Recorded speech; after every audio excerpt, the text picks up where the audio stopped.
In what ways America has started to lean heavily on Pakistan?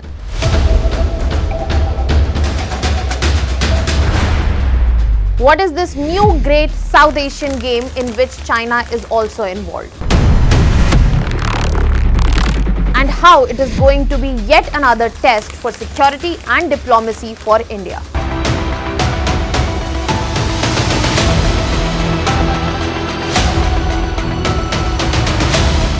US is re-engaging with Pakistan in terms of minerals as well as ports access, and this engagement is going to alter not just trade but security as well as diplomacy for India.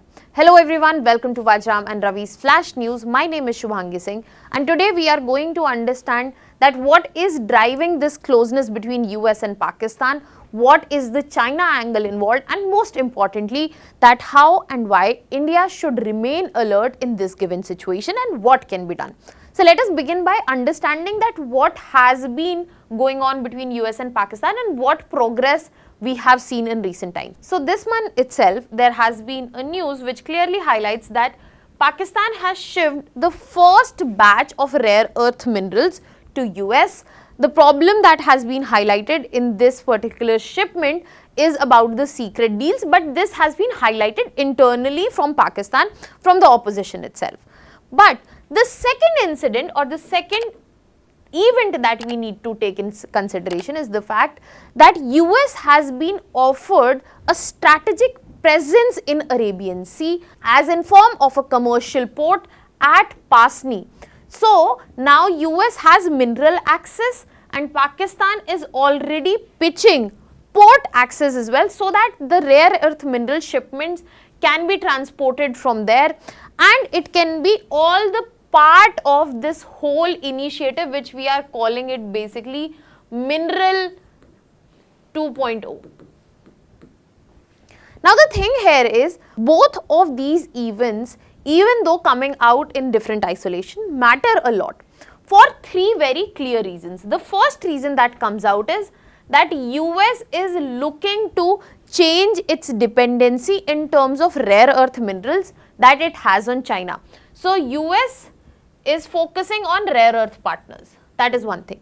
Second thing that has been highlighted as per Geological Survey of Pakistan, that as of now, Pakistan is sitting on a 6 trillion minerals tranche. That is the potential of minerals that Pakistan could actually supply or Pakistan has. And the third most important factor, the Pasni port which has been basically offered to US, it lies very close to Gwadar port in Pakistan, which is associated with CPEC project of China.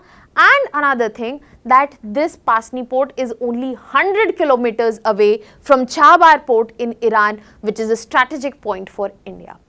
Now in this whole situation, if we try to understand that what Pakistan is looking at, Pakistan simply wants to balance and keep a hedge between US and China and emerge as a mineral hub and also counter India's narrative, if not through words, then through bringing in more partners on its side.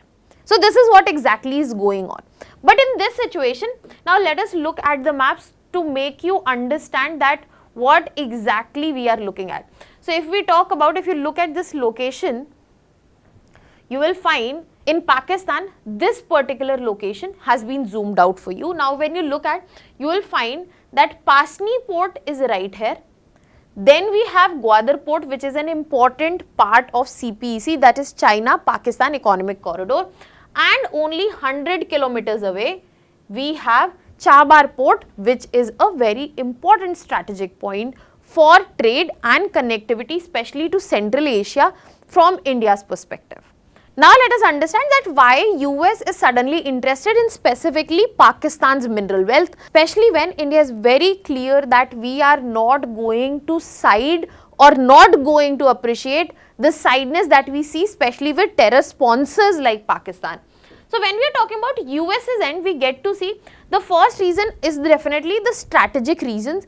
It wants to reduce its rare earth dependence it has on China, especially when we are talking about rare earth.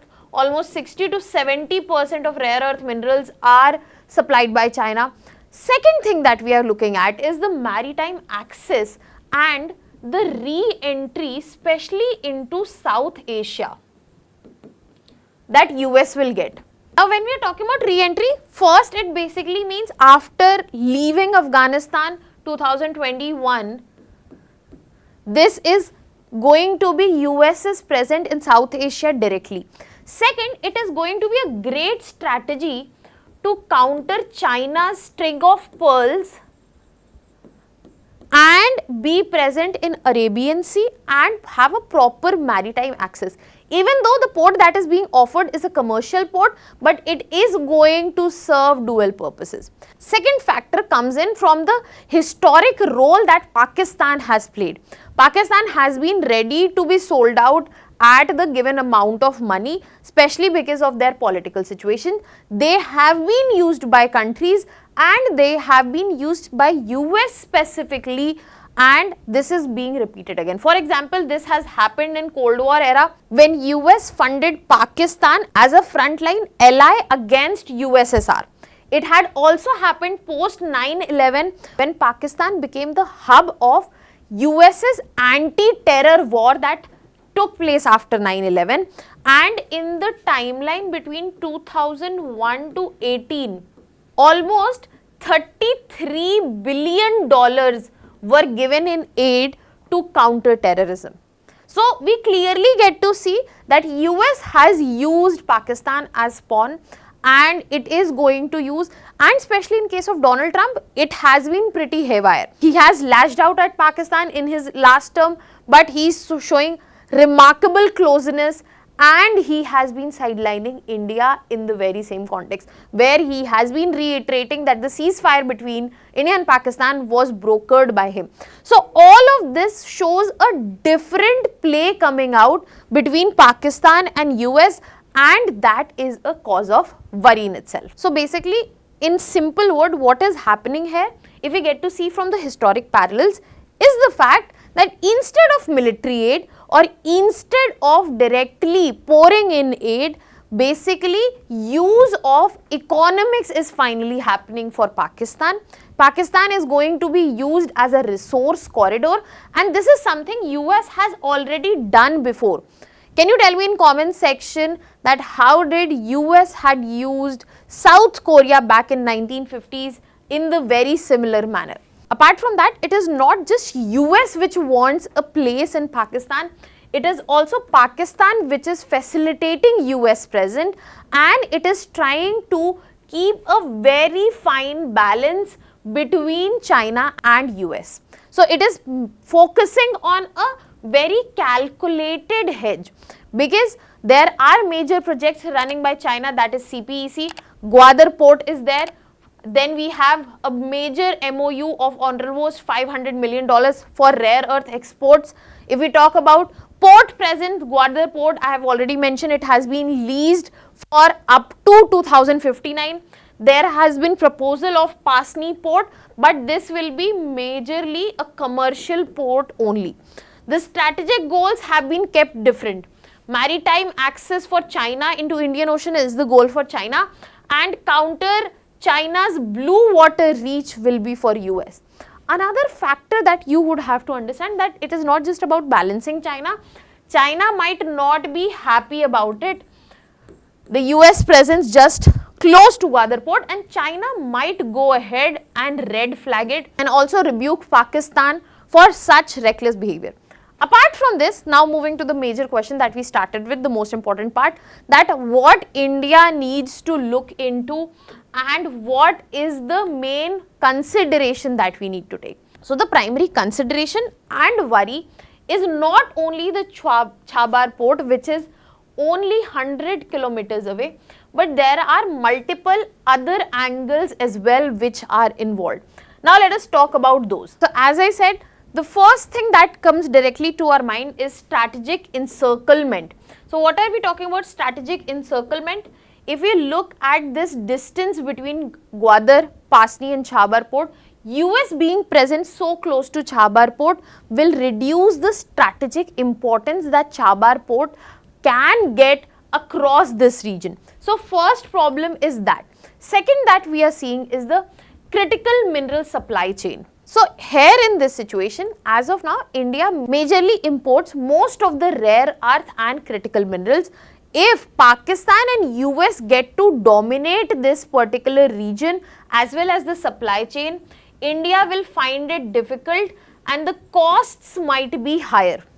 Apart from that, there will be direct intelligence as well as security implication, because no matter what Pakistan and US say that this is a commercial port, this is going to be present for dual use, where it will be used for monitoring also, communication, and it will have a direct effect on communication and naval mobility for India as well. And another main concern remains the diplomatic angle, that if Pakistan is balancing two partners, US as well as China, India would have to work harder to maintain its strategic economy, because it will have two economic powers, because Pakistan will have two economic powers at their own end. And apart from that, we'll also get to see that US is managing two South Asian partners, Pakistan for minerals and India, where it calls it a strategic partner. It is also a member of Quad. This needs to make sure by India that US keeps India at the central focus, and that will be tested every now and then because of the involvement of multiple adversaries, including Pakistan and China in this situation. Now let us move ahead and finally get into understanding that what India can do. In the times where military aid has gone away and economics have become the main principle, where resource corridor minerals are the ways of the deals and transaction taking place, India also needs to focus on economic diplomacy. We have to accelerate our critical mineral partnership with various nations, be it Australia, Mongolia, Argentina, and this critical partnership will enable our diversification of dependence. Also, we need to focus on priority for domestic exploration. India has already identified 30 plus lithium bearing blocks, and these need to be explored and to be brought into the market as soon as possible. Apart from that, we also need to look into our maritime strategy. If we are talking about US base so close, we have to further strengthen our Chabahar connectivity, which becomes rather more difficult given the US action that has been taken on the port. We have to further work and expand Andaman and Nicobar Command as a counter presence that we are talking about in Indian Ocean. And an important factor here will be the strategic vigilance as well. The maritime domain awareness has to be strengthened and intensified by using satellites, joint patrols, and this is where Quad can be brought in to be facilitated, and Quad could be brought in to facilitate it. Furthermore, diplomatic channels need to be opened as well as strengthened with time, so as to make sure that India remains right on priority and in central position, especially when we are talking about presence of foreign forces in the Indian Ocean itself. Now that was all from my side. Thank you so much.